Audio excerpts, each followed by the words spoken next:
This first stretch is the bread and butter for all hamstring stretches. Have the patient or athlete lie on their back and using a strap, hook that strap onto their foot and have them raise their leg and pull on the strap gently until they can feel a gentle pull in the back of their leg. For older individuals, it's recommended to keep the opposite leg bent. Keeping the leg bent helps support the lower back and the lumbar spine and can often make the stretch a bit more comfortable. Any of the stretches that you'll see in this video can be held from anywhere between 10 seconds to 1 minute as long as you like and as many repetitions as you prefer. Stretching comes down to personal preference.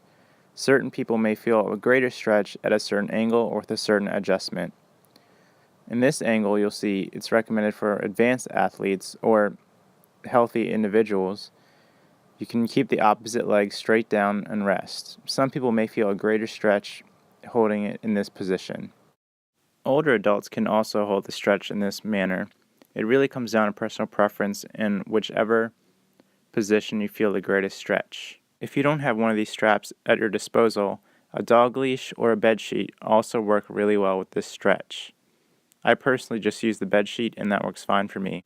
This stretch is more advanced and emphasizes the biceps femoris muscle. Have the person raise their leg like they normally would and bring it to the center or midline of their body. They should feel the stretch on the outside part of their hamstring muscle. With all static stretches, you want to make sure that you're breathing lightly, allowing your muscles to release all that muscle tension that's built up.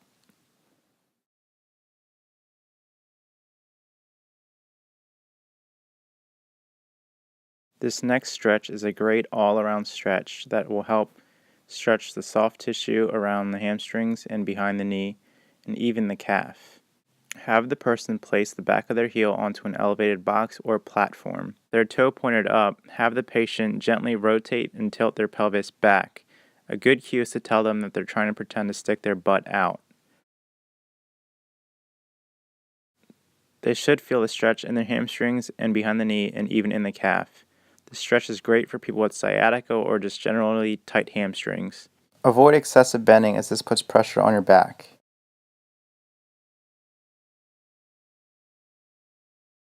This next stretch is actually my favorite stretch to do at the gym. It's perfect for stretching your hamstrings and your adductor muscles, which are your groin muscles or the muscles on your inner thigh. Have the athlete spread their legs and reach down straight through the middle. They should feel a stretch on the inside of their thigh and in their hamstring.